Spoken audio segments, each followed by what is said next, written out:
1 فروری 1985 حضرت مولانا قاری محمد حنیف صاحب ملتانی رحمۃ اللہ علیہ مدنی مسجد ملتان میں بیان فرما رہے ہیں. عنوان ہے حکایات اولیاء. سماعت فرمائیں. شکریہ. ونشهد أن سيدنا وسندنا ونبينا وشفيعنا وهادينا ومرشدنا ومولانا محمدا عبده ورسوله أرسله بالحق بشيرا ونذيرا صلى الله تعالى عليه وعلى آله وأصحابه وأزواجه وذرياته وبارك وسلم تسليما كثيرا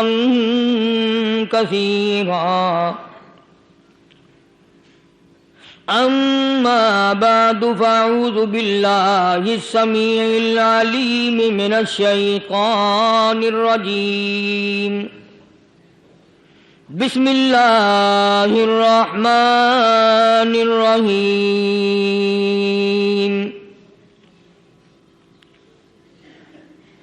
إن الذين قالوا ربنا الله ثم استقاموا تتنزل عليهم الملائكة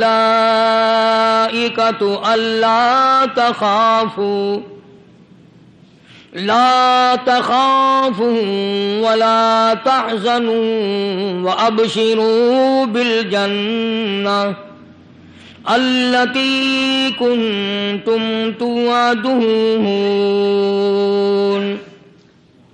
نحن أولياؤكم في الحياة الدنيا وفي الآخرة ولكم فيها ما تشتهي أنفسكم وَلَكُمْ فِيهَا مَا تَدَّعُونَ نُزُلًا مِّن غَفُورٍ رَّحِيمٍ. صدق اللہ مولانا العلی العظیم وبلغنا رسولہ النبی الکریم ونحن على ذلك لمن الشاهدين والشاكرين والحمد لله رب العالمين. اللهم صل على محمد وعلى آل محمد كما صليت على إبراهيم وعلى آل إبراهيم إنك حميد مجيد. اللهم بارك على محمد وعلى آل محمد كما باركت على إبراهيم وعلى آل إبراهيم إنك حميد مجيد. ریکارڈنگ محمد طیب برائے RMC. ملنے کا پتہ طیب اسلام ریکارڈنگ سینٹر، مدنی جامع مسجد، شارع راشد، بہاولپور روڈ، ملتان. اللہ کے نیک بندے، برگزیدہ بندے، اس کی تابع داری کرنے والے بندے، اس کی مرضیات پر چلنے والے بندے، دنیا کے حوادثات اور تھپیڑوں سے بچ کر اللہ اور اس کے رسول کریم صلی اللہ علیہ وسلم کا ہر وقت ذکر خیر کرنے والے بندے. اصل میں بندے یہی لوگ کہلانے کے حقدار ہیں. میری تیری غلطی ہے کہ ہم اپنے آپ کو بندہ سمجھتے ہیں. بندہ بننا بڑا مشکل ہے. صوبے سندھ سکھر کے علاقے میں حضرت مولانا تاج محمد صاحب امروٹی رحمت اللہ علیہ بہت بڑے بزرگ اور عالم گزرے ہیں. ان کے زمانے کا واقعہ ہے کہ ایک مسجد کا خادم تھا، مسجد کا جھاڑو دینے والا، صفیں بچھانے والا۔ اس زمانے میں بجلیاں کہاں تھی، مسجد میں پانی بھرنے والا، مسجد کی صفائی کرنے والا، مسجد کا خادم، جس کی آج ہمارے یہاں کوئی حقیقت نہیں، کوئی مقام نہیں۔ حالانکہ حدیث پاک میں آتا ہے کہ جس کو اللہ پاک اپنے دربار کا خادم بنا لے اسے اور کیا چاہیے۔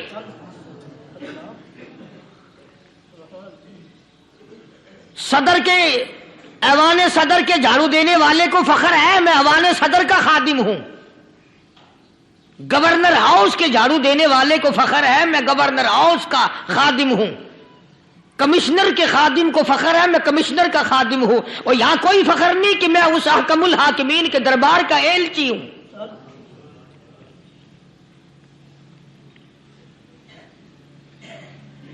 ایسا آدمی جب اللہ کے دربار میں پیش ہوگا اور اللہ پاک پوچھے گا کہ تو دنیا میں کیا کیا کرتا تھا، جواب دے گا الہی اپنے دربار سے پوچھ۔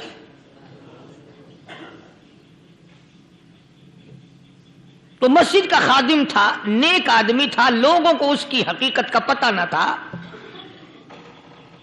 اللہ والوں کی ایک یہ علامت بھی ہے، ایک یہ نشانی بھی ہے کہ وہ اپنے آپ کو چھپاتے ہیں، وہ لوگوں سے اپنے آپ کو مخفی رکھنا چاہتے ہیں۔ چنانچہ مسجد میں ایک خادم تھا، سکھر کے علاقے میں ایک مسافر آیا تو خادم نے اس کو روٹی بھی کھلائی، پانی بھی پلایا، خدمت بھی کی، اور عشاء کی نماز کے بعد اس مسافر کو کہنے لگا کہ میں تجھے مسجد میں نہیں رہنے دوں گا۔ اب وہ مسافر بڑا حیران کہ یار نیک آدمی معلوم ہوتا ہے، مجھے کھانا کھلایا، میری خدمت کی، اب یہ مجھے مسجد سے کیوں نکالتا ہے؟ اس نے کہا صاحب مسجد میں کسی کو سونے کی اجازت نہیں، میں مسجد میں نہیں رہنے دیتا کسی کو بھی۔ تو مسافر کہتا ہے کہ اس کے کہنے سے میں نکل تو گیا، دل میں میرے یہ کہ کوئی خاص بات ہے، ورنہ یہ آدمی نہ تو نفرت کرنے والا، نہ تکبر کرنے والا، نہ فخر کرنے والا ہے کوئی بات۔ پہلے زمانے میں لوگ سوچا کرتے تھے، اب تو ایک منٹ میں کفر کا فتویٰ لگا دیتے ہیں۔ اب اگر آج کوئی اس نیت سے کہہ دے مسافر کو کہ بھئی یہاں چوری ہو جاتی ہے، لاؤڈ اسپیکر چوری ہو جاتے ہیں، گھنٹے چوری ہو جاتے ہیں، لہذا مسجد میں نہ سو، اور کوئی مسیحت ہے تو پھر تھانہ ہویا کہ مسافر اس وقت تو نکل گیا، اور دور جا کر کے عشاء کی نماز کے بعد پھر واپس آ گیا۔ تو مسجد کے خادم نے سارے دروازے بند کر لیے، اور دروازہ بند سارے بند کر کے رات کو اللہ اللہ کرنے بیٹھ گیا۔ مسافر کہتا جب وہ کہتا تھا اللہ ہو، کہتا اتنی روشنی مسجد میں ہوتی تھی کہ مجھے کڑی اور شتیر نظر آتے تھے۔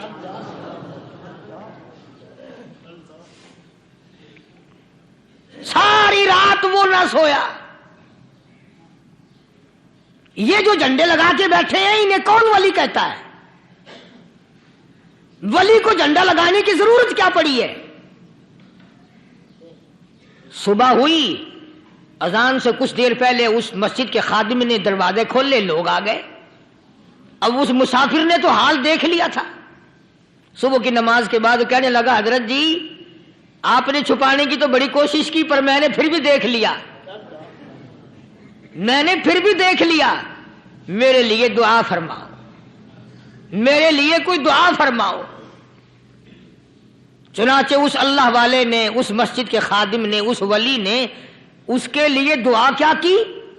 اللہ تعالیٰ تجھے انسان بنائے، اللہ پاک تجھے آدمی بنائے۔ اب وہ مسافر کہتا ہے کہ کمال ہو گیا، نہ میری دکان کے لیے دعا کی، نہ میرے مکان کے لیے دعا کی، نہ میرے دولت مند ہونے کی دعا کی، نہ میرے جنت میں جانے کی دعا کی، نہ میرے قبر سے عذاب سے بچنے کی دعا کی۔ یہ بھی کوئی دعا جو اللہ تجھے بندہ بنائے؟ اب کون سا میں گدھا ہوں؟ یہ بھی کوئی میرے مطلب کی دعا کی ہے؟ وہ اللہ والا سمجھ گیا کہ اس نے میری دعا کی قدر نہیں سمجھی۔ مسجد میں بیٹھے تھے، پاس بازار تھا، اس اللہ والے نے اپنی ٹوپی اتار کر اس مسافر کے سر پہ رکھ دی اور کہا ذرا بازار میں جھانک مار جاتی پائی ہو، ذرا جھانکیو بازار میں۔ جب اس نے نظر ڈالی تو لوگ چل رہے ہیں، کوئی گدھے کی شکل، کوئی کتے کی، کوئی خنزیر کی، کوئی بھیڑیے کی، کوئی چتے کی، کوئی لومڑی کی، کوئی گدڑ کی شکل ہے۔ اچھا وہ مسافر بھی سیانا تھا، اس کو خیال آیا کہ میں اپنے آپ کو تو دیکھوں تو گدڑ نظر آیا۔ پھر اس اللہ والے کی دعا کی قدر ہوئی۔ تو اس پر یہ میں نے ذکر کر دی بات، ایک حکایت اللہ والے کی کہ ہم کوئی بندے ہیں۔ اب آپ لوگوں میں سے شانے آدمی یہ کہتے ہوں گے کہ جی تو نے تو بات بنا دی ممبر پہ بیٹھ کے، آدمی نہیں تو اور ہم کیا ہیں؟ آؤ ذرا قرآن کریم سے پوچھیں۔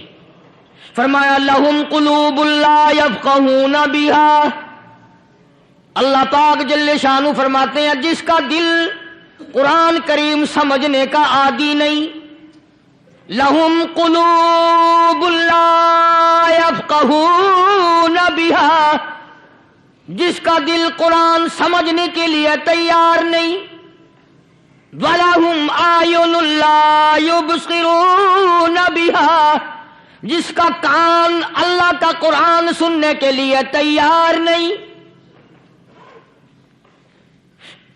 أَمْ لَهُمْ آذَانٌ لَا يَسْمَعُونَ بِهَا، ام لہم آذان یسمعون بہا، جس کا کان خدا کا قرآن سننے کو تیار نہیں۔ خدائی فیصلہ سنو، اللہ کے قرآن کا فیصلہ سنو، اللہ کے کلام کا فیصلہ سنو۔ جس کا کان میرا کلام سننے کے لیے تیار نہیں، جس کو میرا قرآن سن کے مزہ نہیں آتا، جس کو میرا کلام سن کے حلاوت نہیں آتی، جس کو میرا کلام سن کے لذت نہیں آتی، جس کی روح تازی نہیں ہوتی، جس کو لطف نہیں آتا، جس کو کیف نہیں آتا، جس کو سرور نہیں آتا، جو میرا قرآن سننے کو تیار نہیں، جو میرا قرآن آنکھوں سے دیکھنے کو تیار نہیں، جو میرا قرآن سننے سمجھنے کے لیے تیار نہیں، آؤ پھر خدائی فیصلہ سنو۔ فرمایا اولئک کالانعام،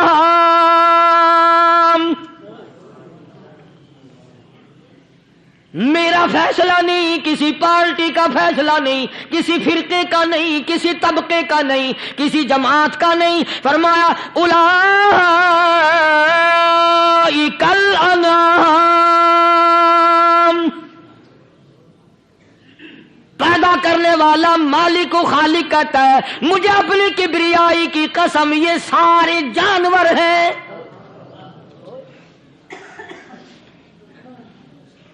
یہ سارے کے سارے جانور ہیں، یہ درندے ہیں جو ایک دوسرے کو چیر پاڑ کر کھاتے ہیں، یہ درندے ہیں جو ایک دوسرے کا خون پیتے ہیں۔ فرمایا بل ہم اضل، جانوروں سے بھی بدتر۔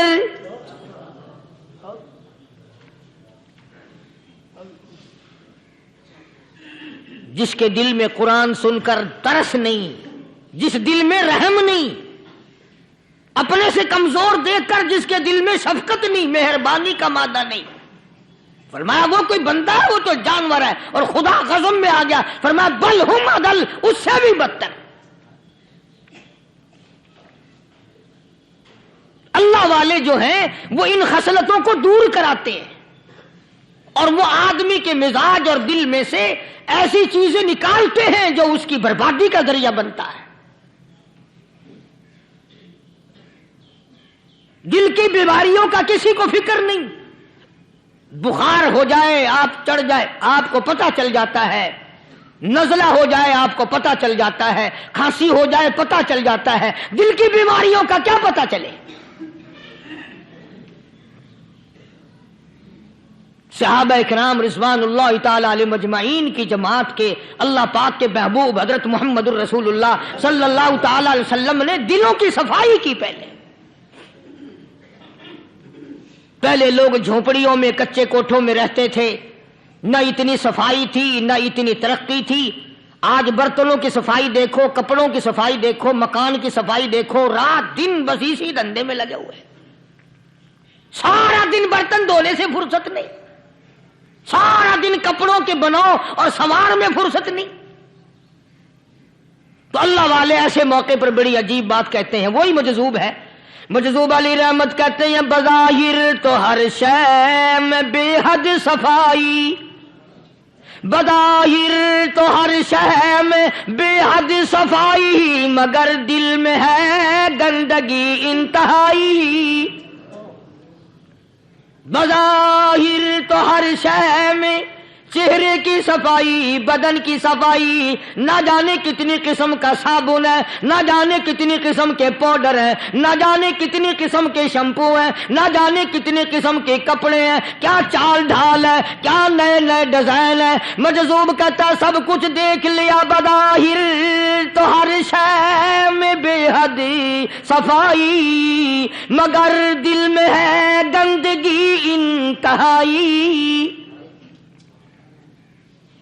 جس یار کی بیٹھک میں بیٹھ کے کھانا کھایا، جس رشتہ دار کی بیٹھک میں بیٹھ کے کھانا کھایا، اسی کی بہن کو دیکھ کر آبرو پہ ڈاکہ ڈالنے کا پروگرام ہے.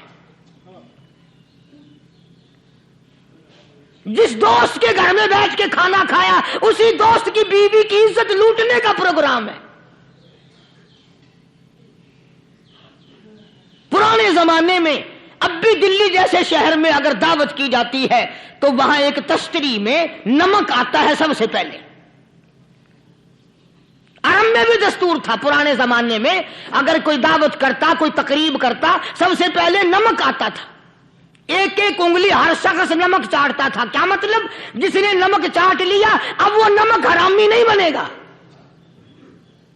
اس گھر میں چوری کرنا، اس گھر کی آبرو کا غلط تصور لانا، اس گھر کے مال میں خیانت کرنا وہ حرام سمجھتا تھا جس گھر کا میں نے نمک چکھ لیا. اور مسلمانوں کی بات نہیں، ہندوؤں کی بھی یہ باتیں تھی. مولانا محمد علی صاحب جلندری سب قید رحمت اللہ علیہ فرمایا کرتے تھے کہ ایک سکھ تھا بہت بڑا ڈاکو، مسلمان اور ہندو مل کر اس کو ساتھ ملا کر کے لے گئے کہ یہاں اس گاؤں میں اس پنڈ میں ڈاکہ ڈالے. سفر کر کے گئے، تکلیف اٹھا کے گئے.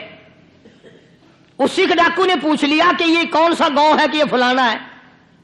اچھا سارے کے سارے یہ تلاش کرو، یہ سوچ بچار کرو، اپنے پنڈ کی، اپنے علاقے کی، کسی مسلمان کی، کسی ہندو کی، کسی سکھ کی، کسی چوڑے چمار کی اس گاؤں میں لڑکی تو نہیں؟ ہمارے یہاں سے کوئی لڑکی تو شادی ہو کے یہاں نہیں آئی ہوئی. ان ساروں میں سے کہنے لگا کہ ہمارے بھنگی کی لڑکی جمعدار کی یہاں آئی ہوئی ہے. کہنے لگا واپس چلو، بیٹی بیٹی ہے چاہے بھنگی کی ہو یا نواب کی ہو. ارے کل بیٹی کا ڈولا دیا تھا، آج ڈاکہ ڈالیں گے، شرم نہیں آئے گی؟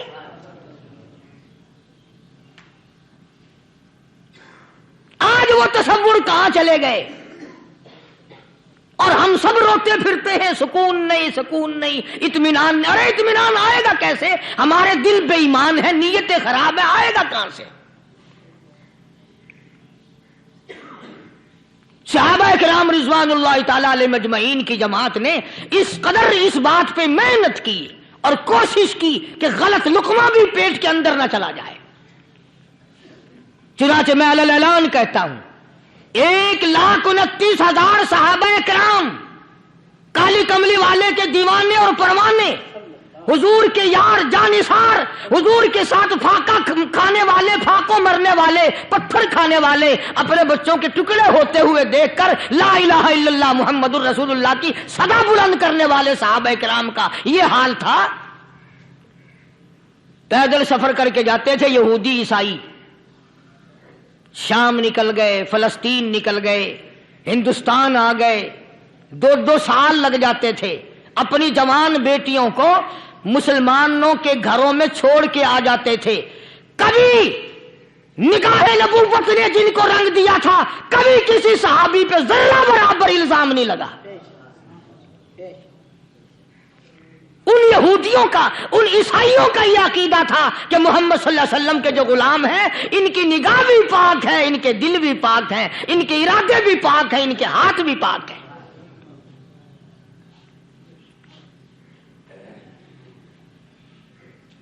مصر کے گورنر نے، مصر کے جنرل کرنل نے خط لکھا سیدنا فاروق اعظم رضی اللہ تعالی عنہ کی خدمت میں. دور خلافت ہے حضرت فاروق اعظم کا. کیا خط لکھا؟ کہ حضور مجھے کافی وقت گزر گیا ہے اور فلاں علاقے میں آپ کے حکم سے ہم نے جانا ہے اور راستہ صرف ایک ہے اور اس راستے میں جال بچھا دیا گیا. اب مجھے مشورہ دیں میں کیا کروں, حکم دیں مجھے.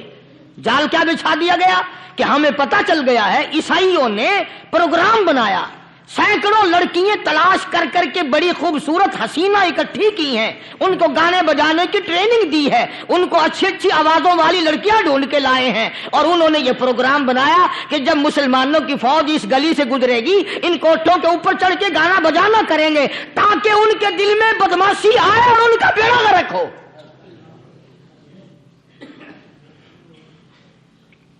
کبھی کافر کا یہ عقیدہ تھا کہ مسلمان کا دل بگڑا تو یہ گیا, اس کی نیت میں خرابی آئی اور یہ تباہ ہوا. جناب فاروق اعظم رضی اللہ تعالیٰ عنہ نے اسے یہ خط نہیں لکھا کہ تو قرآن پڑھا کر, تو نفل پڑھا کر. امیر المومنین خلیفۃ المسلمین سیدنا فاروق اعظم رضی اللہ تعالیٰ عنہ نے اپنے جنرل کرنل کو خط لکھا کہ اس میں لمبی چوڑی فکر کی کوئی بات نہیں, اس میں کوئی پریشانی والی بات نہیں, کوئی سوچ و بچار والی بات نہیں, سارے تیری فوج میں تیری کمان میں مسلمان ہیں, سب کو اکٹھا کر لے, ساروں کو اکٹھا کر کے قرآن کریم کے سورت نور کی 2 آیتیں سنا دے.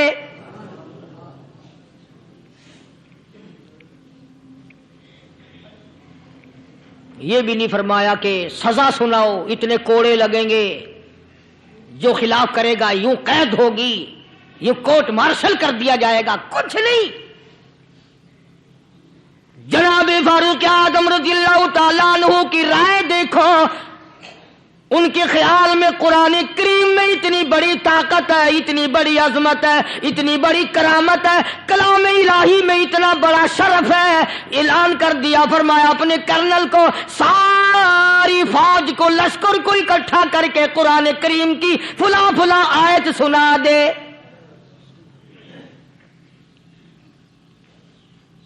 اور اس کے بعد بے دھڑک فوج کو لشکر کو اسی راستے سے گزار کے لے جا, بے دھڑک لے جا. ہائے کبھی قرآن کی 2 آیتوں سے کام بن جاتا تھا, اب سارے قرآن سے میرا تیرا کام نہیں بنتا. قصور قرآن کا نہیں ہے, یہ میرا تیرا ہے.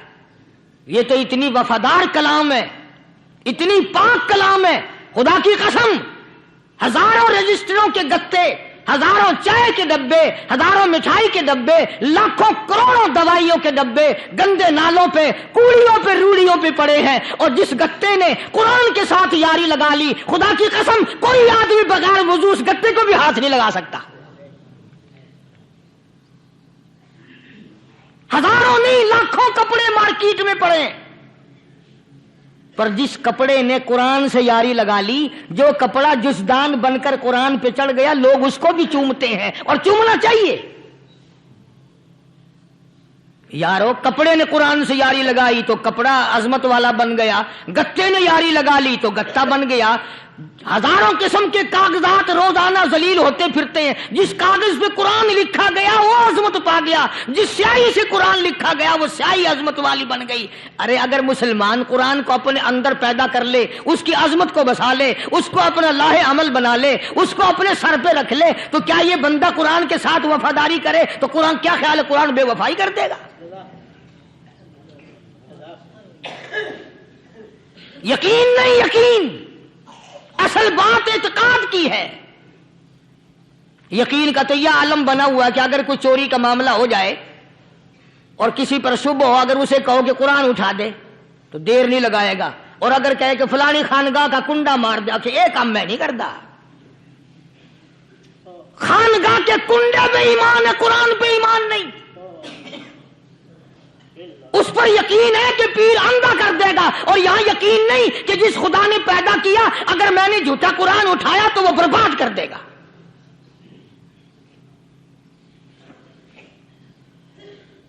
عجیب عجیب لوگ ہیں. چنانچہ مصر کے کرنل نے, مصر کے جنرل نے ساری فوج کو اکٹھا کر لیا. اس نے بھی یہ بات تو نہیں کہی کہ فاروق اعظم کو دوبارہ خط لکھتا, کہ حضرت یہ تو 2 آیتیں آپ نے لکھی، یہ تو سارا قرآن روز پڑھتے ہیں، پر بنے گا کیا؟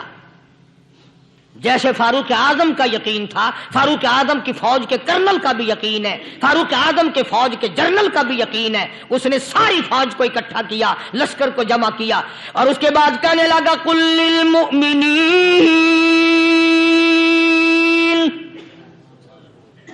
یغضوا من ابصارکم وَيَحْفَظُوا فُرُوجَهُمْ ذَلِكَ أَزْكَىٰ لَهُمْ إِنَّ اللَّهَ خَبِيرٌ بِمَا يَصْنَعُونَ۔ او لوگوں، خدا تمہیں کہتا ہے اپنی آنکھوں کی حفاظت کرو، اگر تمہاری نظریں غلط جگہ پڑی اپنی عزت کی حفاظت کرو، اپنی آبرو کی حفاظت کرو، اگر غلط نظریں پڑی، غلط استعمال ہوئی، ان اللہ خبیر بما یصنعون،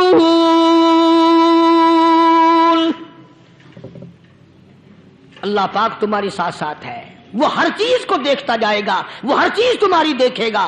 چنانچہ تاریخ شاہد ہے، ابن حشام نے لکھا ہے، ابن خلدون نے لکھا ہے، اور کئی مورخین نے لکھا ہے کہ جب مسلمان جرنل نے، مسلمان کرنل نے اپنی فوج کو قرآن کی 2 آیتیں سنائی اور اس کے بعد حکم دیا چلو، تمام کا تمام لشکر چل رہا ہے، ادھر ڈھول بجا، دھماکے بجے، گانا شروع ہوا، گانا بجانا شروع ہوا، ساری فوج نکل گئی، سارا لشکر چلا گیا، لڑکیوں نے دیکھا کہ یہ تو ختم ہو گئے، نیچے آواز دے کے کہنے لگی اور جانے والوں یہ ساری فوج کئی اندھوں کی فوج تو نہیں؟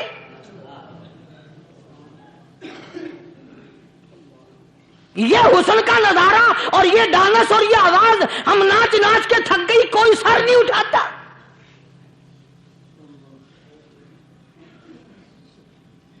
اور آج دیکھ لیں آپ، ہر گھر کے اوپر وہ لگا ہوا ہے ایریل، لعنت کا ایریل لگا ہوا ہے، لعنت کا ایریل۔ حاجیو تم کیا کہتے ہو کہ ہمارے گھر کا اس میں کیا بگڑے گا؟ خدا کی قسم وہ بگڑتا ہے، وہ دیمک لگتی ہے، وہ تباہی پھرتی ہے، تمہیں پتہ بھی نہیں چلتا۔ تم نے کیا سوچ رکھا ہے؟ مسلمان کرنل کے حکم پہ ساری فوج نکل گئی، ناچنے والی گانے والی لڑکیاں عیسائیوں کی حیران ہیں، کیا ہوا؟ لاکھوں کی تعداد میں فوج گزر گئی، کوئی نگاہ اٹھا کے نہیں دیکھتا۔ ایک مسلمان سپاہی گزرتا گزرتا نیچی نظریں کیے کیے کہنے لگا سر کیسے اٹھائے، نگاہ کیسے کوئی اٹھائے گا؟ یہ سارے کے سارے اللہ کا قرآن سن کر آئے ہیں۔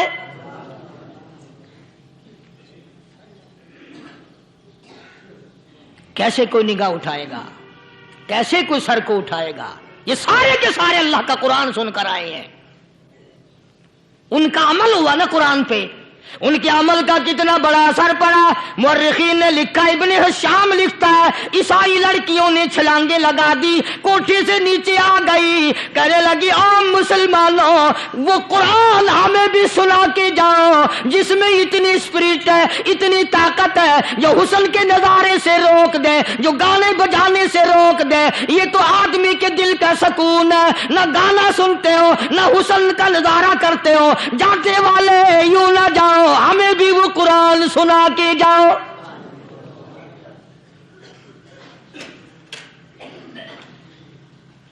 اس قرآن میں کتنی بڑی طاقت ہے، وہ کتنی عظمت ہوگی، اس میں اس کلام میں کتنی برکت ہوگی، جس کلام میں یہ تاثیر ہے کہ وہ ایسی ایسی چیزوں سے روک دیتا ہے۔ چنانچہ ایک مسلمان سپاہی چلتا بھی جاتا ہے اور کہنے لگا وَقُلْ لِلْمُؤْمِنِينَ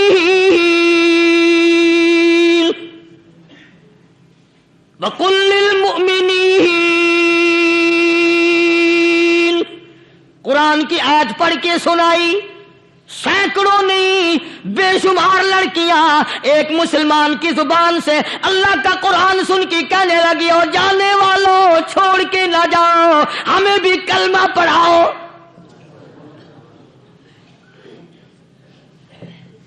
جتنی بھی وہ ناچنے گانے والی تھی